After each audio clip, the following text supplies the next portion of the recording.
আপনি আওয়ামী লীগের রূপ দেখবেন এই জানুয়ারিতে। আওয়ামী লীগ আইবো আরো শক্তিশালী, আরো ভয়ঙ্কর টর্নেডোর রূপে। চিন্তাও করতে পারবেন না, কল্পনাও করতে পারবেন না যে আওয়ামী লীগ কোন রূপে বাংলাদেশে আইবো। আওয়ামী লীগের জন্য আমরা প্রয়োজনে আরেকবার জীবন দেবো। এই জানুয়ারিতেই খেলা হবে, আপনারা প্রস্তুত থাকেন। আমি মনে করি আওয়ামী লীগ অনেক টর্নেডো, ঘূর্ণিঝড় ওই রকম ভয়ঙ্কর রূপে আওয়ামী লীগ ফিরে আইবে। এ যাবৎ পর্যন্ত বাংলাদেশের সর্বোচ্চ দল বাংলাদেশ আওয়ামী লীগ, সর্বোচ্চ জনসমর্থন নিয়ে যে দলটা গঠিত ওইটা বাংলাদেশ আওয়ামী লীগ। আর আওয়ামী লীগ এরকম না যে এটা মনে হয় পাট গাছ, আওয়ামী লীগ হলো একটা বট গাছ, এটারে একেবারে উঠতে হালাই দিবেন এরকম দল বাংলাদেশ আওয়ামী লীগ না। আপনি আওয়ামী লীগের রূপ দেখবেন এই জানুয়ারিতেই। আওয়ামী লীগ আইবো আরো শক্তিশালী, আরো ভয়ঙ্কর টর্নেডোর রূপে। চিন্তাও করতে পারবেন না, কল্পনাও করতে পারবেন না যে আওয়ামী লীগ কোন রূপে বাংলাদেশে আইবো। বাংলাদেশের প্রয়োজনে আওয়ামী লীগ আইতে হইব, কারণ আমরা সাধারণ মানুষ তো আওয়ামী লীগের সাথে আছি।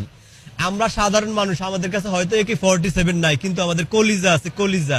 ঠিক আছে, আওয়ামী লীগের জন্য আমরা প্রয়োজনে আরেকবার জীবন দেব। এই পৃথিবীতে জন্মাইছি মৃত্যুর জন্যই, আবার দ্বিতীয়বার জন্মাবো না। ঠিক আছে, এই মানচিত্রের প্রয়োজনে, বাংলাদেশের প্রয়োজনে, বাংলাদেশের উন্নয়নের ধারা অব্যাহত রাখার জন্য বাংলাদেশ আওয়ামী লীগকে আবারও আমরা এই দেশে আনবো, অবশ্যই আনবো। ঠিক আছে, আর ওইটা হবে খুবই ভয়ঙ্কর, যেটা আপনারা কল্পনাও করতে পারেন না। আমি মনে করি আওয়ামী লীগের নামে বাজে স্লোগান দেওয়া, এই যে শেখ হাসিনার ছবিরে হ্যাঁ প্রতিপূর্ণ করা, এগুলা থেকে বিরত থাকেন ভাই। আওয়ামী লীগ যে কত বড় ডেয়ারিং এটা কিন্তু এখনো দেখেন না চোখে, তবে দেখবেন। আমি মনে করি এই জানুয়ারিতেই খেলা হবে, আপনারা প্রস্তুত থাকেন।